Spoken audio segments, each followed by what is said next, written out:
Emma Shapiro is a recent Tucson transplant from Minnesota.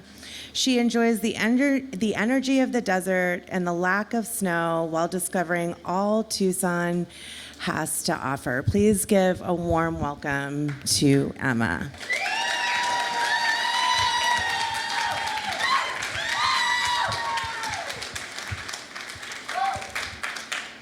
Greetings, everyone.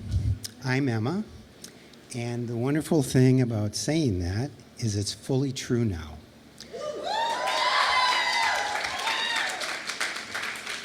But who would have thought 3 years ago, a 64-year-old conventional male named Michael, a CPA no less, in a conventional marriage to a woman, would be standing in front of a crowd like this today and proudly say her name is Emma.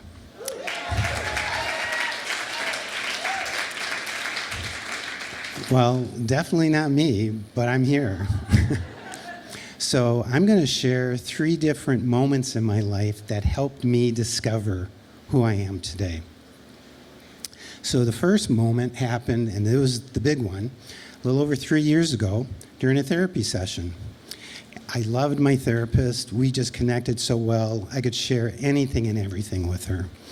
And this one particular session, we were chatting about, I don't even remember what we were chatting about, but then all of a sudden, I just said, I want to be a woman. And then I looked around and was like, where'd that come from? Did those words come out of my mouth? I was taken aback, but my therapist wasn't. And the more we talked about it, the more it just felt right. So much so that within a couple of days, I found a local photographer who helped men find the woman inside them in photo shoots. And within a month, I had my photo shoot. And I got to see the woman inside me. And boy, I make a damn good looking woman.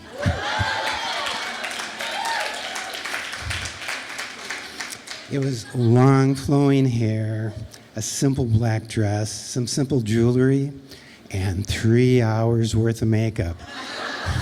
That'd make anyone look good, right? 3 hours on, I spent over an hour scrubbing that off. And oh my gosh, thank goodness my wife was out of town when I planned this, because I never would have been able to explain all that residual makeup. While I was arranging the photo shoot, the photographer asked me if my new identity had a name. And I thought, oh yeah, she should have a name. Wasn't too sure what to do, so I went with M, E-M. Could be short, a nickname for a woman, but it was also safe because it was the first letter of Michael. So in case I slipped or something, I had a way to explain it. But after a week or two, she was like, excuse me, I need a name. I mean, M is not a name. I need a fucking name. I mean, she was pretty sassy. And so after a lot of deliberation, we thought about it and we came up with Emma. And we thought, that sounds really good. So I was like, well, I'm Michael to the world, but am I really Michael or am I Emma? I didn't know. And for months, I was so confused. I didn't know what to think. I mean, for 64 years, I was a guy. Shouldn't I know who I am after 64 years?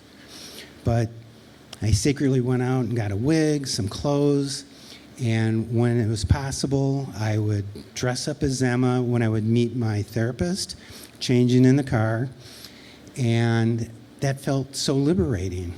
So, yes, I'm a woman. No, I'm a man. Back and forth and back and forth. For 2 years this went on. I just didn't know what to think. And then I was also worried, what about the other people around me? What would they think? What would my wife think? Would she be happy with a wife rather than a husband?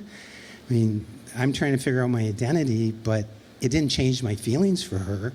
But what would she think? So that was my first big moment. My second big moment happened here in Tucson. As in the introduction you heard, I'm from Minnesota. And what do good Midwesterners do? They buy a place in Tucson to snowbird. And that's what we did. And after a while, my wife said, I like winters in Minnesota better than Tucson. I was like, what? How can you? But so in the end, we decided we were going to sell the place.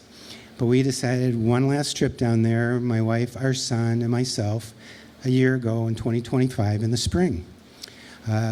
Things sort of happened. I made it down here, but they didn't make it down here. So I was on my own for a number of weeks, which was fine. Gives me time to kind of trying to work and figure myself out.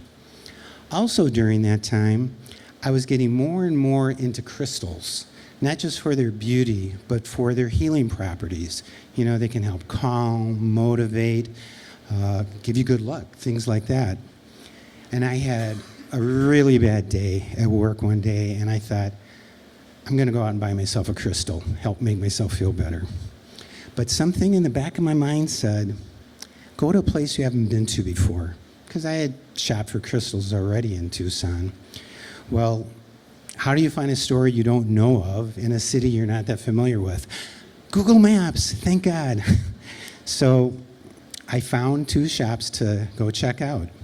I went to one, and it was a nice store. They had a great selection of crystals. It was relatively new. The owner was really nice. We chatted for a little bit. And I wound up finding a crystal that I liked. And she said, you can just take it. You don't need to pay for it. I was like, wow. I mean, it was like $3 to $5. We're not talking a lot of money. But that was a very nice gesture, you know. And, you know, and I thanked her. And, you know, I left feeling good and, you know, happy that I found a crystal. But there was still something inside me just saying, you're missing something. You didn't find what you were looking for, which was odd because all I was doing was looking for a crystal. So I decided to go to the other shop. Have you ever walked into a place and just knew this is where you belong? This is how I felt when I walked into Libra and Thorn. It was an amazing experience. I chatted with the owner for the longest time and a friend of hers who happened to be in the store too. And the more I chatted with Melissa, the owner, the more I just felt like I was at home. And she was a long-lost friend. It was just so comforting. So much so that I came back the next day and got a reading, and I told Melissa about Emma. This was a woman I had just met the day before, but I felt that comfortable. But then my trip was done and back to Minnesota. Fast forward 2 months, the house is being sold. I'm down here to pack up everything I possibly can in a car and drive it on back. Well, Emma was like, we got to go back to Libra and Thorn. I was like, oh yeah, for sure, we're definitely going to go back. I mean, she was really excited because one of the first things she did is she showed Melissa the photo from the photo shoot.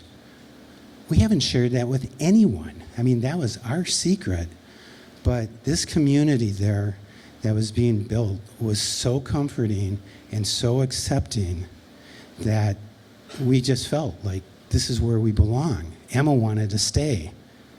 And I was like, I have a life back in Minnesota. I can't stay. So reluctantly hopped in the car and drove back to Minnesota. But things changed.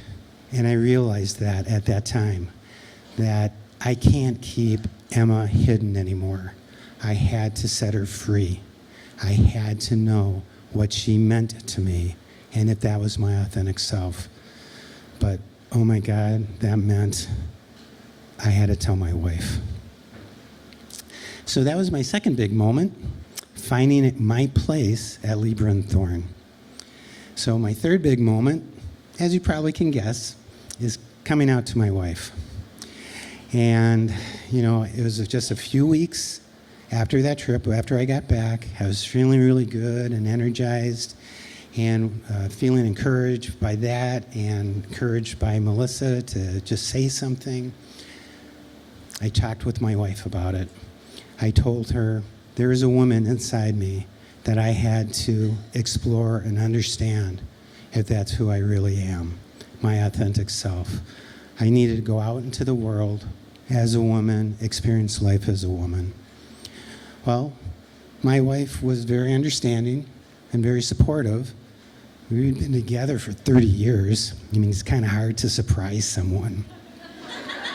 After 30 years, living with each other every day. But the one thing she did say, she just couldn't see me dressed this way as a woman. She said that was just too hard. And I thought, all right, we'll figure something out. And then 2 weeks later, she said she wanted a divorce. Now, that wasn't out of the blue. We had been working on our marriage, seeing a counselor, and so it wasn't a total surprise. But when I told her that I had to discover my authentic self, it gave her the courage to tell me that her authentic self is a person who just doesn't want to be married. So in the end, coming out to her was the best thing for both of us. So now, all right, I can start exploring my identity in Minnesota.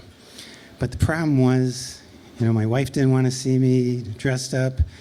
Our son's living with us, and I hadn't told him about this. I mean, I could hardly figure out what to tell my wife, let alone what to tell him. So I still had to sneak around. I shared this with some friends, but it just really felt stifling. And all the time, I was just thinking, there's a community that I can connect with, that I did connect with in Tucson. I talked to Melissa about it a bit more to really get a feel for what it would be like and to understand, can I use that community to launch myself, so to speak, in my new life in Tucson. And she's very supportive. So, beginning of December, I packed up and moved here permanently. After the dust settled, I started exploring Tucson. First, primarily as Michael, just a little bit as Emma. By January, it was primarily as Emma, and just a little bit as Michael. And by February, I knew who I was. I was Emma.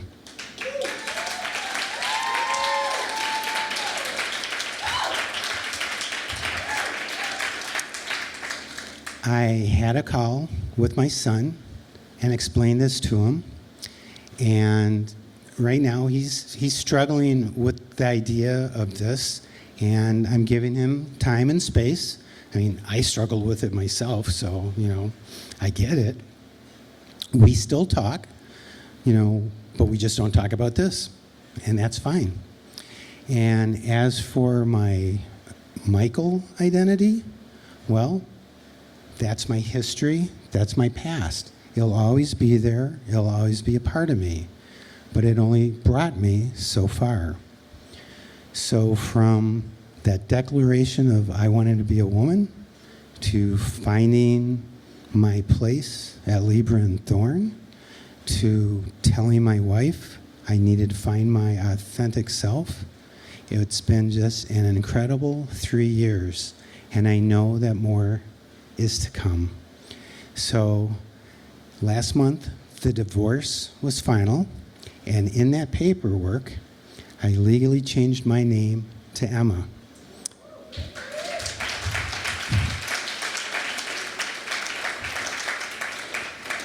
So I know who I am.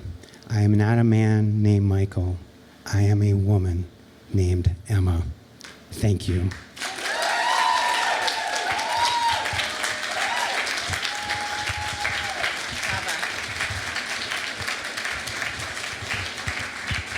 Emma